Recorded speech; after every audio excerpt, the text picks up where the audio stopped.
It's Apex Expo 2022, the end of day two. I'm joined by Bill from Juki. Thanks for coming over. Very welcome. Pleasure to be here. How has the show been for you? I mean, a lot of people, didn't have any expectations or low expectations of how many people would be here. Or right. You know, the show is better than what we expected. There are a lot of genuine, authentic buyers at the show here. Typically we'll get a lot of, let's say, tire kickers, but here we have genuine conversations about process improvements, new solutions, and not only current customers, but new customers that are really looking for new solutions. So I'm pleasantly surprised with the amount of traffic that we've had through the booth, and the real interest in, hey, what's new? What, this smart factory thing we've been hearing about, tell me about it, and where are you going with that? So even though the attendance, I think the original registration was way down, yes, I would say, obviously it's slower, but you get more time to be genuine with folks. That's the thing, isn't it? Yeah, actually, like you say, you have to talk to everyone that comes on the booth kind of thing, but how many of those are actual genuine leads and whatever? So you're probably getting the cream of the crop now. Right, exactly. And if they're coming to the show, they're coming here for a reason. Yeah, they want to be here, don't they? They do, and it's good to see everyone again after 2 years. Yeah, it's too long, right? Yeah, it's been a weird 2 years, hasn't it? I mean, how we all talk about companies being strong and resilient and all these sort of things. Well, the last 2 years has put that to the test, hasn't it? It sure has. I think the electronics industry has been fortunate, though. We have not been hit as hard as some of the, let's say, service industries, as you know. So we did see downtick, and certainly the supply chain, customers are having a very difficult time finding parts. Lead times went from 2 weeks to 26 weeks. Yes. And parts are more expensive than the whole board in some cases now. So, so there's those issues, but we're seeing that starting to clear up. So, I'm pretty confident that we're going to have a good year. Good. I mean, I think a lot of the problems people face were actually keeping abreast of demand and inquiries, because like you say, the electronics industry didn't really have a downturn, but your business was affected by absences from COVID and changing work patterns and all that sort of thing. So a lot of the businesses that have kept ahead of it have been the ones that could adapt to that, haven't they? Right. And a lot of folks really have kind of anticipated this and look to what do we need to get through this. So they're actually ordering more parts in advance, right, and starting to plan better, I think, for that. And also it has brought on more automation, right? Certainly the towers and automation for odd form, we're seeing a huge interest in that because, this is a labor savings and, with COVID, it's difficult. Sometimes, several people can't show up, so you're literally down. So if you bring in automation, it kind of alleviates that. And we've been talking about automation and, the light out factory and all those sort of things for years, haven't we? But the issues of the last few years have proved actually, the more we can automate, the more we can control, then the easier our lives are going to be. Right. There's a saying to try to reduce the number of touches, human touches to the product. And certainly that is key. And at Juki with our partners, we have tried to really automate not only just doing work on the product, but the storage and the movement. Right, so really automate all those pieces where you'd have to have a human involved, but those humans are redeployed in the more strategic places that the automation comes in. So it's not like we're taking jobs. No. Right. No, that's it. And the finite workforce can be doing the important and valuable jobs, aren't they? And actually, it's interesting that whole managing inventory around a factory, components, and knowing exactly how many they've got and being able to adjust levels on the fly is crucial, really, isn't it? It is.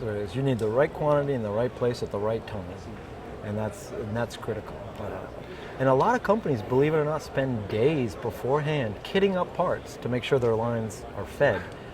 Right, and that's where the new storage towers really come in to reduce that from a day's work to a couple of hours if you're pulling up to 200 part numbers. Right, so that helps a lot. And while the machine is automating, that person is off doing other tasks, right, waiting for that watch to say, hey, your kit is ready, go get it. So it's really adding a lot of value. And customers that have brought it in have seen unbelievable return on investments yeah. and reduction in inventory by a couple of $1 million in some cases, Wow, yeah. right? Because they always kept extra stock, but now they're more lean and mean. They know what they have. They can reduce inventory. Yeah, and that's it. A lot of that stock is redundant, isn't it? It really is. Yeah. Yes. And they, if they see returns like that, then it pays for itself within a short time, doesn't it? Absolutely. Yeah. Absolutely. So over the past couple of years, what are the new products that Juki's come up with? We have been focusing on odd form, improving the speed of it, the capability of the odd form. We have been quite active that in a number of years, but it's all about improving the speed and the capability and trying to get more, let's say, value out of the feeders. On an odd form machine, you have bowl feeders, which can be quite expensive. So we've come up with what we call a multi-vibratory feeder, which is a small, compact, linear vibratory, Right. which is really half the price of the lowest end bowl feeder. Okay. So, working on improving performance, lowering the cost to the customer on the odd form. We've also improved software connectivity across all of the platforms that we sell at Juki. So, this is part of IoT and being part of, let's say, the next smart factory. Yeah. We also are bringing to a market our next generation mounter, which is, we're just really showing it under private curtain at this show, and it will be launching in early fall.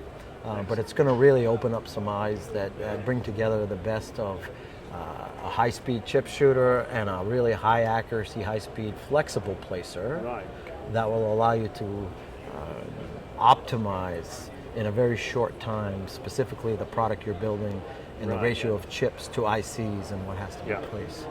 So we're very excited about bringing that to market. Yeah. And I think that's something that the whole industry really has been looking for, that instead of splitting it up between a high-speed chip shooter and then an active placement machine, like one that can do it all. Yeah. Wow. Yeah. So I bet you've got a lot of interest in that. A lot of interest in that.